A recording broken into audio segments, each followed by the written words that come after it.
দেখুন বন্ধুরা, আমি এই ৫টা পাত্রে এলাচের বীজ লাগিয়েছিলাম। এর মধ্যে দেখা যাচ্ছে এই ২টাতে এলাচ হয়েছে, এটা বড় এলাচের একটা বের হয়েছে আর ছোট এলাচের একটা। দেখুন আমি একটু ক্লোজ করে দেখাই। এই যে এটাতে বড় এলাচের একটি বীজ থেকে একটি চারা জন্মেছে, আর এই যে ছোট এলাচেরও বীজ থেকে একটি চারা জন্মেছে দেখা যাচ্ছে। সুপ্রিয় দর্শক শ্রোতা, জাহিদ ইটিসি ইউটিউব চ্যানেলে আপনাদের স্বাগত। এই যে দেখুন, একটু আগে দেখালাম যে বীজ থেকে চারা উৎপন্ন হয়েছে। এই যে সেই চারাগুলো বড় হয়ে, এই যে দেখেন, এর আগে আমি এটা প্রায় ২-৩ বছর আগে আমি এটা বীজ থেকে চারা উৎপন্ন করেছিলাম। সেখানে এলাচ গাছে যে ফুল আসছে, দেখুন এটাকে বড় এলাচ বলে। এই বড় এলাচ গাছে ফুল আসছে। এই যে, তো আজকের ভিডিওতে এটাই দেখবেন যে কি করে বীজ থেকে চারা তৈরি করলাম এবং পরে আবার সেখান থেকে এত সুন্দর ফুল আসছে। আমি আশা করতে সেখানে ফলো আসবে। হ্যাঁ দর্শক মন্ডলী, আমি এরকম ২টা মাটি পাত্র নিব। যে কোনো পাত্রে ভিজানো যায়, তো আমি মাটি পাত্রই ব্যবহার করার চেষ্টা করি। সেখানে আমি ছোট এলাচ এটার মধ্যে ভিজাবো আর বড় এলাচ এটাতে ভিজাবো। এটা আমি ৪৮ ঘন্টা রেখে দিব। একটা ছায়া পড়ে এমন একটা স্থানে, যাতে রোদ না পড়ে, এরকম একটা স্থানে ৪৮ ঘন্টা এটাকে রেখে দিব ভিজিয়ে। হ্যাঁ দর্শক মন্ডলী, ৪৮ ঘন্টা পরে আমি এখান থেকে বীজগুলি সংগ্রহ করব। এই যে এলাচগুলোকে ভিজিয়ে রাখলে একেবারে নরম হয়ে যাবে। ওগুলো ভিজে গেছে, বীজগুলো একটু পানিতে ধুলে নিয়ে আমি একটু পানিতে একটু ভিজিয়ে নিয়ে একটু আমি হাত দিয়ে এভাবে ডলে নিব, কারণ উপরে একটা পিচ্ছিল ভাব থাকবে, এইটাকে আমি দূর করে দিব। আমি এটা ছোট এলাচ নিলাম। ছোট এলাচ আমি ৩টা জায়গায়, এটা, এখানে আর এখানে, এই ৩ জায়গায় আমি এটাকে লাগিয়ে দিব।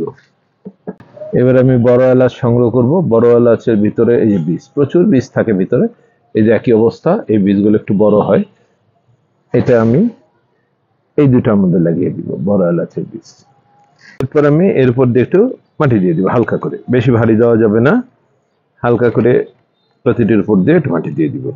এরপর এগুলো এমন একটি স্থানে রাখবো যেখানে বৃষ্টি পড়বে না। বৃষ্টি হইলে নষ্ট হয়ে যাওয়ার সম্ভাবনা থাকে, তাই বৃষ্টি হবে না এমন একটি স্থানে, হালকা রোদ পেলেও কোনো সমস্যা নাই, হালকা রোদ পাবে এমন একটি স্থানে আমি এটা রেখে দিব। হ্যাঁ দর্শকবৃন্দ, আমি ৪০-৪১ দিন পর আমি এগুলোর অবস্থা দেখতে আসলাম। তখন আমি লক্ষ্য করলাম যে এই যে বড় এলাচ বীজ থেকে একটি চারা এখানে জন্মেছে, আর এটার মধ্যে জন্মেনি এখনো। আমি আরো রেখে দিব, কারণ এখনো সময় আছে। এটা অন্তপক্ষে আরো আমি ২০-২৫ দিন রেখে দিব, আরো জন্মাতে পারে। এই যে ছোট এলাচে একটা জন্মেছে, এগুলো জন্মেনি, আমি এভাবে রেখে দিব। আমি অপেক্ষা করব যে আরো কিছুদিনের মধ্যে জন্মে কিনা। এরপর এই চারাটা কিন্তু যে কোনো পাত্রে লাগাবেন, দেখবেন যে সমস্ত পাত্রে ৬ মাসের মধ্যে সমস্ত পাত্র জুড়ে আরো অসংখ্য চারা গজাতে থাকবে।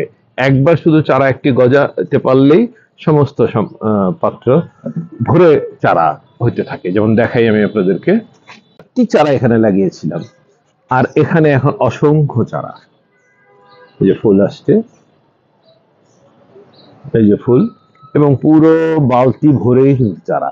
সুতরাং একটি চারা শুধু জন্মাতে পারলেই হয়, দেখবেন যে অসংখ্য চারায় পরিপূর্ণ হয়ে যাবে। তখন আপনি নিজেই এখান থেকে চারা তুলে ফেলে দিতে চাইবেন। তাহলে দর্শক শ্রোতা, আপনারা দেখলেন খুব সহজেই এলাচ বীজ থেকে চারা তৈরি করা সম্ভব, এবং সেটাতে ফুলও আসা সম্ভব। আমি ফলের আশায় আছি, ফলও ধরবে। তো এখনো বন্ধুরা যদি আমার চ্যানেলটি সাবস্ক্রাইব না করে থাকেন, অনুগ্রহ করে নেবেন। দেখা হবে পরবর্তী কোনো ভিডিওতে। সেই পর্যন্ত সুস্থ থাকুন, ভালো থাকুন, এই কামনায় আমি জাহিদ আহমেদ আমার ইউটিউব চ্যানেল জাহিদ ইটিসি থেকে আজকের মতো বিদায় নিচ্ছি।